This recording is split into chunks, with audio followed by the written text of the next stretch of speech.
श्रीमद् भागवत 10वें स्कंद 4था अध्याय में कंस के हाथ से छुटकर योग माया का आकाश में जाकर भविष्यवाणी करना, यह कथा आपको श्रीमद् भागवत में कहूँगा।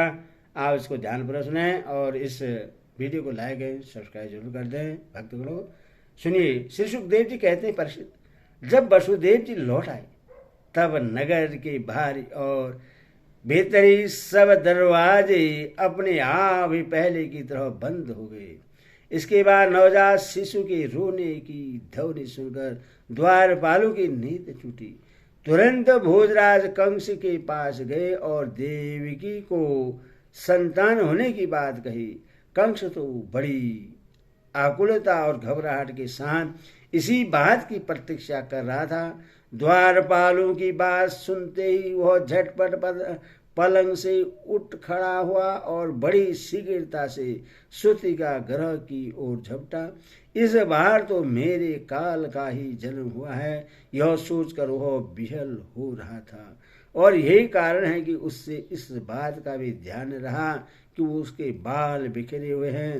रास्ते में कई जगह वो लड़खड़ा कर गिरते गिरते बचा।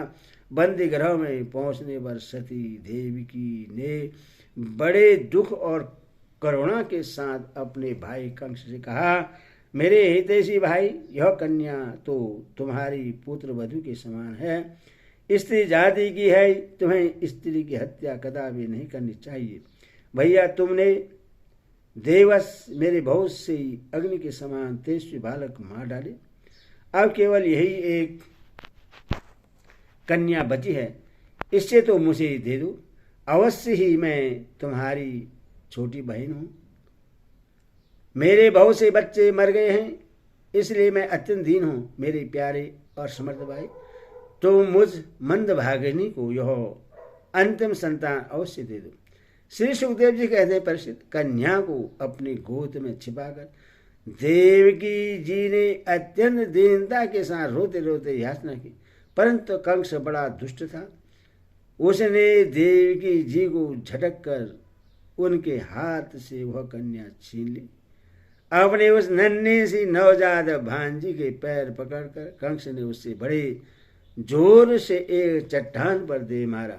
स्वार्थ से उसके हृदय से सौहार्द को समूल उखाड़ फेंका था। परंतु श्री कृष्ण की वह छोटी बहन साधारण कन्या तो थी नहीं, देवी थी। उसके हाथ से छूटकर तुरंत आकाश में चली गई और अपने बड़े बड़े 8 हाथों में आयुध लिए हुई दिख पड़ी। वह दिव्य माला, वस्त्र, चंदन और मणिमय आभूषणों से विभूषित थी। उसके हाथों में धनुष, त्रिशूल, बाण, ढाल, तलवार, शंख, चक्र और गदा, ये 8 आयुध थे। सिद्ध, चारिणी, गर्दभ, अप्सरा, किन्नर और नागगण बहुत सी भेंट की सामग्री संपृक्त करके उनकी स्तुति कर रहे थे। उसी समय देवी ने कंस से यह कहा, रे मूर्ख, मुझे मारने से तुझे क्या मिलेगा? तेरे पूर्व जन्म का शत्रु तुझे मारने के लिए किसी स्थान पर पैदा हो चुका है। अब तू व्यर्थ निर्दोष बालों की हत्या न किया कर।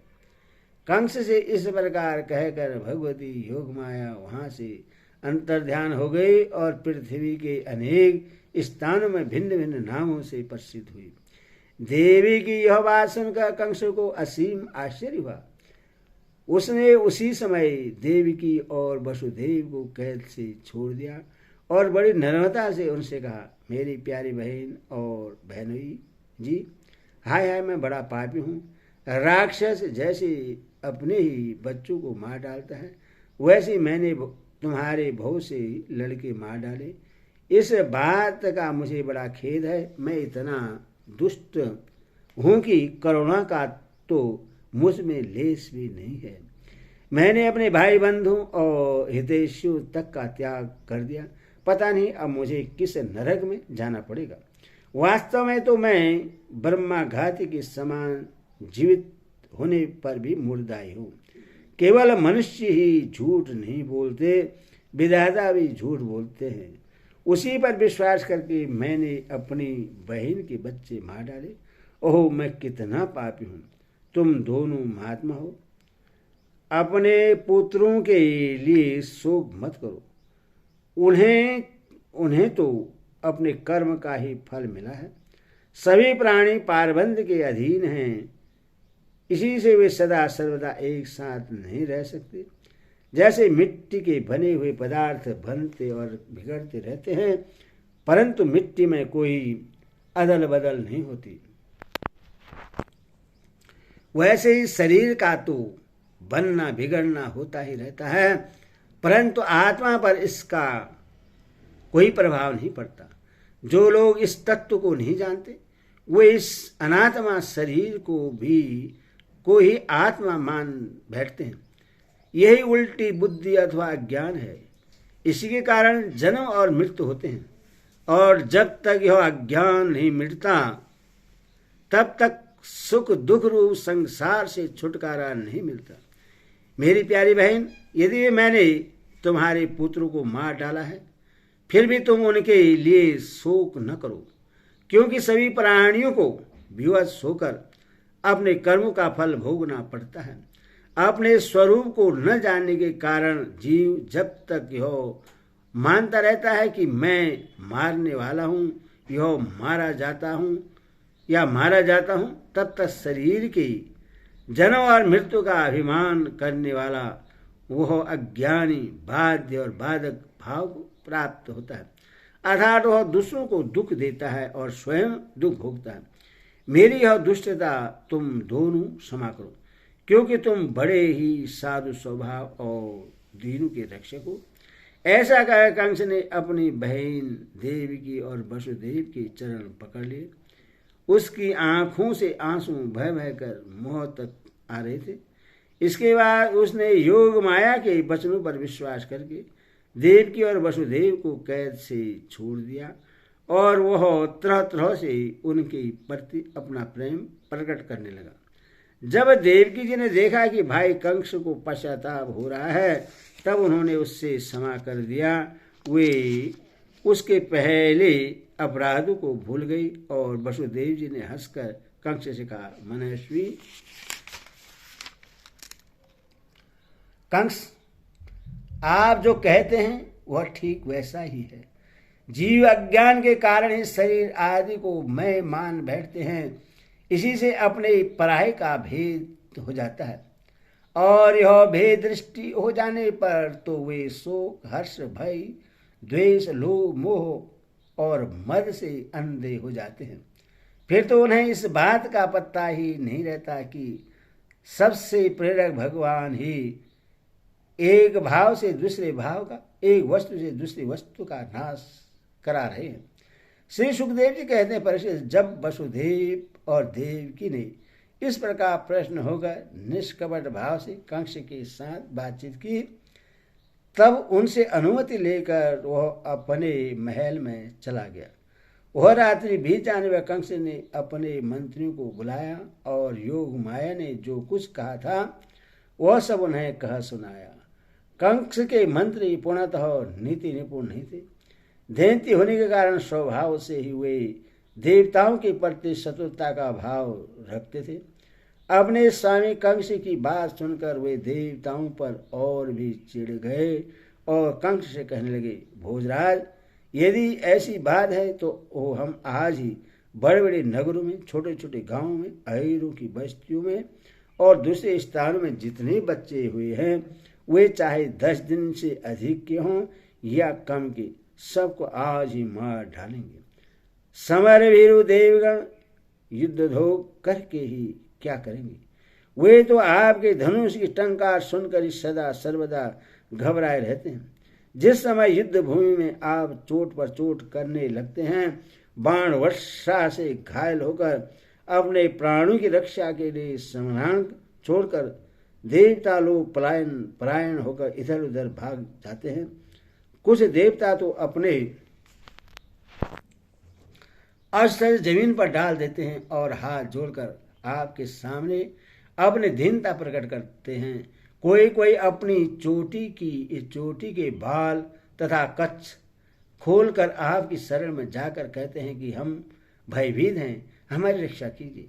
आप उन शत्रु को नहीं मारते जो अस्त्र शस्त्र भूल गए हों, जिनका रथ टूट गया हो, जो डर गए हों, जो लोग युद्ध छोड़कर अन्य मनसक हो गए हों, जिनका धनुष टूट गया हो या जिन्होंने युद्ध से अपने मुख मोड़ लिया हो, उन्हें भी आप नहीं मारते। देवता तो बस वही वीर बनते हैं जहाँ कोई लड़ाई झगड़ा न हो। रणभूमि के बाहर वे बड़ी बड़ी ढीक हाँकते हैं। उनसे तथा एकांतवासी विष्णु, वनवासी शंकर और अल्पवीर इंद्र और तपस्वी ब्रह्मा से भी हमें क्या भय हो सकता है। फिर भी देवताओं की उपेक्षा नहीं करनी चाहिए, ऐसी हमारी राय है, क्योंकि है तो वे शत्रु ही। इसीलिए उनकी जड़ उखाड़ फेंकने के लिए आप हम जैसे विश्वासपात्र सेवकों की नियुक्ति कर दीजिए। जब मनुष्य के शरीर में रोग हो जाता है और उसकी चिकित्सा नहीं की जाती, उपेक्षा कर दी जाती है, तब रोग अपनी जड़ जमा लेता है और वह फिर असाध्य हो जाता है। अथवा जैसे इंद्रियों की अपेक्षा कर देने पर उनका दमन असंभव हो जाता है, वैसे यदि पहले शत्रु की उपेक्षा कर दी जाए तो वह अपना पांव जमा ले तो फिर उनको हराना कठिन हो जाता है। देवताओं की जड़ है विष्णु और वह वहाँ रहता है जहाँ सनातन धर्म है। सनातन धर्म की जड़ है वेद, गौ, ब्राह्मण, तपस्या और वे यज्ञ जिनमें दक्षिणा दी जाती है। इसीलिए भोजराज, हम लोग वेदवादी, ब्राह्मण, तपस्वी, याज्ञ और यज्ञ के लिए घी आदि अवश्य पदार्थ देने वाली गायों का पूर्ण रूप से नाश कर डालेंगे। ब्राह्मण, गौ, वेद, तपस्या, सत्य, इंद्रिय दमन, मनोग्रह, श्रद्धा, दया, तितिक्षा और यज्ञ विष्णु के शरीर हैं। वह विष्णु ही सारे देवताओं का स्वामी तथा असुरों का प्रधान देशी है, परंतु वह किसी गुफा में छिपा रहता है। महादेव, ब्रह्मा और सारे देवताओं की जड़ वही है। उसको मार डालने का उपाय यह है कि ऋषियों को मार डाला जाए। श्री सुखदेव जी कहते हैं, प्रसिद्ध, एक तो कंस की बुद्धि स्वयं ही बिगड़ी हुई थी, फिर उससे मंत्री ऐसे मिले थे जो उससे भी बढ़कर दुष्ट थे। इस प्रकार उनसे सलाह करके काल के फंदे में फंसे हुए असुर कंस ने यही ठीक समझा कि ब्राह्मणों को ही मार डाला जाए। उसने हिंसा प्रेमी राक्षसों को सत्पुरुष की हिंसा करने का आदेश दे दिया। वे इच्छानुसार रूप धारण कर सकते थे। जब वे इधर उधर चले गए तब कंस ने अपने महल में प्रवेश किया। उन असुरों की प्रकृति थी रजोगुणी, तमोगुण के कारण उनका चित्त उचित और अनुचित से विवेक से रहित हो गया था। उनके सिर पर मौत नाच रही थी। यही कारण है कि उन्होंने संतों से द्वेष किया। प्रसिद्ध, जो लोग महान संत पुरुषों का अनादर करते हैं, उनका वह कुकर्म उनके आयु, लक्ष्मी, कीर्ति, धर्म, लोक, परलोक, विषय भोग और सब के सब कल्याण के साधन को नष्ट कर देते हैं। हरि ओम तत्सत, हरि ओम तत्सत। और किस भगवान की जय।